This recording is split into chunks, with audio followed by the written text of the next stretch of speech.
ചില യാത്രകളൊക്കെ അങ്ങനെയാണ്. ചിലത് നടക്കും, ചിലത് നടക്കില്ല എന്ന് പറഞ്ഞ് തുടങ്ങിയതാണ് ഈ സിൽവർ സ്റ്റോൺ യാത്ര. എൻ്റെ വീട് കോട്ടയത്തായതുകൊണ്ട് ഒട്ടുമിക്ക സ്ഥലത്ത് ഞങ്ങൾ യാത്ര പ്ലാൻ ചെയ്തത് ഭയങ്കര ലോങ് ആയിരിക്കും. അങ്ങനെ 2 മണിക്കൂർ 2 മിനിറ്റ് ഗൂഗിൾ അമ്മയുടെ സഹായത്തോടു കൂടി കുറേ കുന്നും മലയുടെയും പൊക്കത്തെ കൂടി കാൽത്താമസമില്ലാത്ത വഴി കൂടി ഞങ്ങൾ സിൽവർ സ്റ്റോമിൻ്റെ ഫ്രണ്ടിലെത്തി. ഞങ്ങൾ എത്തിയപ്പോൾ തന്നെ അത്യാവശ്യം ആൾക്കാർ വന്ന് തുടങ്ങുന്നതേ ഉള്ളൂ. അത്യാവശ്യം ആൾക്കാർ സിൽവർ സ്റ്റോമിലേക്ക് കയറി. സ്നോ സ്റ്റോമിലോട്ട് കയറാൻ ആൾക്കാരവിടെ നോക്കി നിൽക്കുന്നുണ്ടായിരുന്നു. അങ്ങനെ ഞങ്ങൾ അവിടെ ടിക്കറ്റൊക്കെ കാണിച്ച് അതിൻ്റെ അകത്ത് കയറി. അപ്പോൾ തന്നെ ഒരു പ്ലാസ്റ്റിക് ഒരു കുഞ്ഞ് ഗ്ലൗസ് തന്നു. പിന്നെ അതിൻ്റെ മീതിയുടെ വേറെ ഗ്ലൗസ്, പിന്നെ ജാക്കറ്റ്, ബൂട്ട്. പിള്ളേർക്ക് അവർ കൃത്യമായിട്ട് ഉള്ളിലൊന്നും കയറാണ്ടിരിക്കാൻ വേണ്ടിയിട്ട് ബെൽറ്റൊക്കെ ഇട്ട് വെച്ചു. പിന്നെ ആ പിള്ളേർ എവിടെയുള്ളതാണെന്ന് അറിയില്ല കേട്ടോ, പുറത്തുള്ളതാണ്, ഏതോ കൊറിയയിലുള്ളതാണോ എങ്ങനെയെന്നാവോ, അവർ ഭയങ്കര കൃത്യമായിട്ട് അവർ കൊടുത്ത ജോലി അവർ വൃത്തിയാക്കി ചെയ്തു. ഒരാളുടെ കാലിത്തോട്ട് ഓരോ ബൂട്ടിടിക്കാനോ അങ്ങനെ ഒന്നും ബുദ്ധിമുട്ടൊന്നും അവർക്ക് ഉണ്ടായില്ല. പിന്നെ ഞാൻ അതിനുള്ള ചുറ്റുമുള്ള വീഡിയോസൊക്കെ എടുക്കാൻ വേണ്ടി ചേട്ടനോട് പറഞ്ഞതായിരുന്നു കേട്ടോ. അപ്പോൾ ഞാൻ അവൻ്റെ ചുമ്മാ ഡ്രസ്സൊക്കെ ഇട്ടതൊന്ന് ചെക്ക് ചെയ്ത് നോക്കിയതാണ് ആ കാണുന്നത്.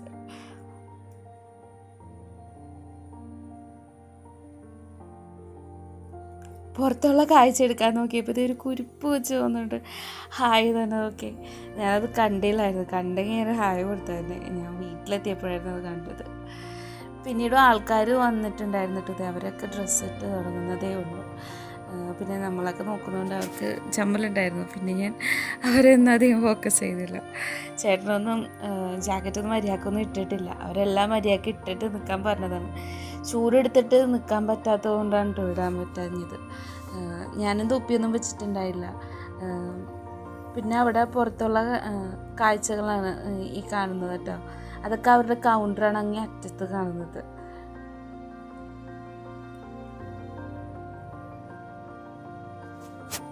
പിന്നെ അവർ കുറേ ഇൻസ്ട്രക്ഷനൊക്കെ തന്നു കേട്ടോ. നിങ്ങൾ -10 ഡിഗ്രിയിലേക്കാണ് പോകുന്നത്, അവിടെ ഒരു എമർജൻസി എക്സിറ്റ് ഉണ്ട്, അവിടെ കാണുന്ന സ്നോന്ന് നിങ്ങൾ മേത്തുനിന്ന് വാരി എറിയരുത്, അവിടെ കുറേ സ്ലൈഡൊക്കെ ഉണ്ടാകും, എല്ലാവർക്കൊക്കെ കയറാം. പിന്നെ അവിടെ ഫോട്ടോ എടുക്കാൻ വേണ്ടിയിട്ട് ആൾക്കാരുണ്ട്.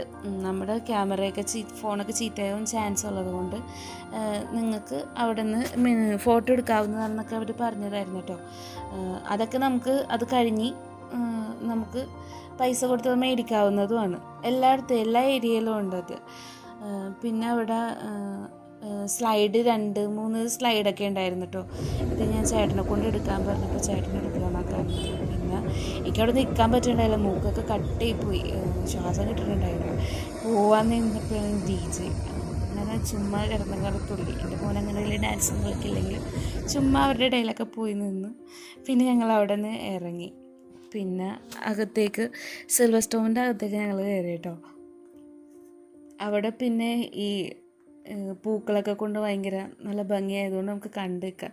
മഴക്കാരിരിക്കുന്നത് കണ്ടോ. ഞങ്ങൾ ആദ്യം തന്നെ കയറിയത് ഈ ഹൊറർ ഹൗസിലേക്കായിരുന്നു കേട്ടോ.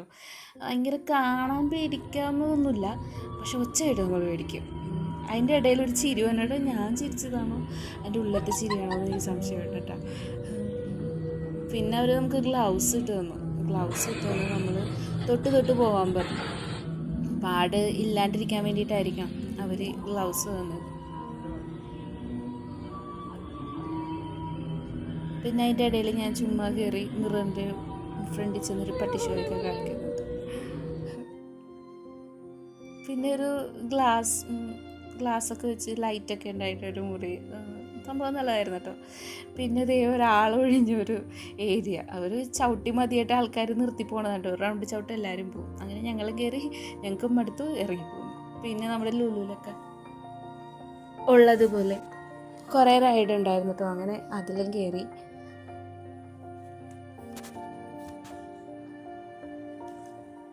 അപ്പോഴും മഴ പൊടിയുന്നുണ്ട്. നിങ്ങൾക്ക് എത്രത്തോളം വീഡിയോയിൽ കാണാൻ പറ്റുമെന്ന് എനിക്കറിയില്ല.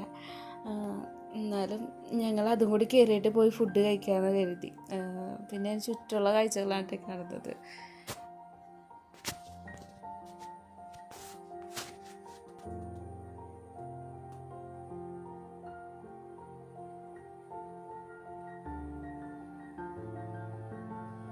ഇവിടെ പിന്നെ ടീഷർട്ടൊക്കെ ഞങ്ങളതൊന്നും മേടിച്ചില്ല കേട്ടോ. ഞാൻ അവിടെ ചെന്ന് മേടിക്കുകയും ചെയ്തത്. അങ്ങനത്തെ കുറേ റെസ്റ്റോറൻറ്റും ഷോപ്പുകളൊക്കെ കുറേ ഉണ്ട് കേട്ടോ. ഞാൻ പുറത്ത് മാത്രമുള്ളതെന്നാണ് കരുതിയത്, പക്ഷേ അകത്തും ഉണ്ട് നമുക്ക് ഡ്രസ്സൊക്കെ മേടിക്കാൻ. അത്യാവശ്യം പൈസ ഉണ്ട്, എന്നാലും കുഴപ്പമില്ല. റെസ്റ്റോറൻറ്റൊക്കെ നല്ല വലുതായിരുന്നു. ബിരിയാണിയൊക്കെ അത്ര നല്ലതൊന്നും അല്ലെങ്കിലും എന്നാലും കുഴപ്പമില്ല. നമ്മൾ വിശന്നിരിക്കുമ്പോൾ എങ്ങനെയെങ്കിലും പോയി കഴിച്ചാൽ മതി എന്നായിരിക്കുള്ളൂ. അപ്പോൾ നമുക്ക് കഴിക്കും. ഇതൊക്കെ പിള്ളേരുടെ സെക്ഷനാണ് കേട്ടോ. ഇവിടെയൊക്കെ ഞാൻ ചുമ്മാ അതിൻ്റെ തീരത്ത് കയറുന്നുണ്ടും മറ്റേ കാലിട്ടാട്ടി ഹൊയ് ഹൊയ് കളിക്കായിരുന്നു. എനിക്ക് വലിയ റൈഡൊക്കെ എനിക്ക് പേടിയായിരുന്നു. അതിലൊക്കെ ഞാൻ ചേട്ടനോട് പറഞ്ഞു കേട്ടോ. ചേട്ടനും അഡ്രൂം കയറി കേട്ടോ. അവർക്കൊന്നും പേടിയുണ്ടായില്ല. ഇപ്പം ഞാൻ വീഡിയോ എടുക്കുമ്പോൾ ചേച്ചി ചേച്ചിക്ക് നാടൻ വന്ന് മാറിപ്പോയി. എൻ്റെ കെട്ടിയെന്താ ചെരുപ്പൊക്കെ പെറുക്കിക്കൊണ്ട് വന്നിട്ട്. ഇതൊക്കെ വലിയ റൈഡാണ്. നടുക്കത്തെ സെക്ഷനാണ്. ഇത് ചക്ക വീട്ടിയിട്ട പോലത്തെ ഒരുത്തം വീഴും. എൻ്റെ കെട്ടിയാന് നീന്തൽ അറിയാമെന്ന് ടെസ്റ്റ് ചെയ്ത് നോക്കിയതാണ് എന്നെ കണ്ടത്.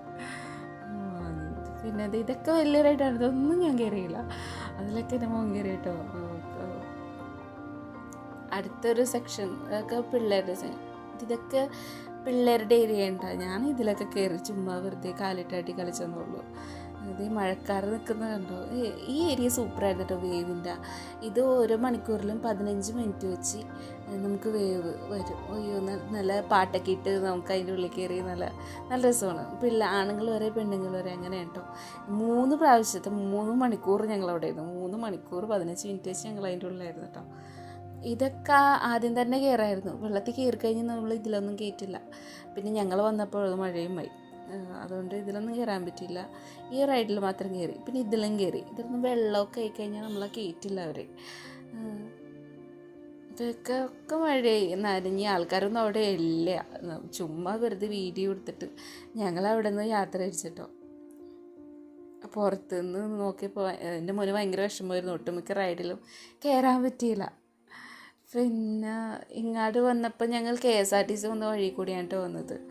പക്ഷേ അത് ഭയങ്കര ബ്ലോക്കായിരുന്നു. ഈ റോഡ് പണി നടക്കുന്നതുകൊണ്ട് 3-4 ബ്ലോക്കുകളും ഉണ്ടായിരുന്നു.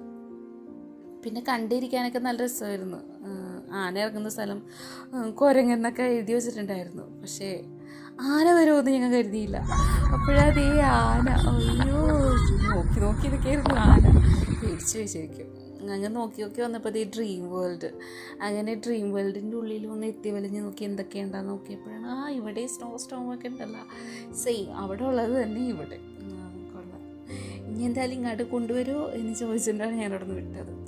കാരൊക്കെ നിറച്ച് ചെളിയായി. പോണ വഴി കഴുകിയിട്ടൊക്കെ ഉണ്ട് പോകുന്നത്. പിന്നെ അവിടെ നിന്ന് എടുത്ത ഫോട്ടോസൊക്കെ ഉണ്ട് ഈ കാണുന്നത്. ഇതൊക്കെ നമുക്ക് ഞങ്ങളാദ്യം കരുതി ഫ്രീ ആയിരിക്കുമെന്ന് കരുതിയോ, പക്ഷേ ഇല്ല കേട്ടോ. ഓരോ പ്രിൻ്റ് 200, 150 എന്നൊക്കെ വെച്ചൊക്കെ ആയിരുന്നു. ഇതൊക്കെ മൊബൈലിലെടുത്ത ഫോട്ടോ ആയിരുന്നു കേട്ടോ. ഇത്രേ ഉള്ളൂ കേട്ടോ. കണ്ടാലും ഇഷ്ടപ്പെട്ട് കണ്ടു നോക്കാം. അത്രേ ഉള്ളൂ കേട്ടോ.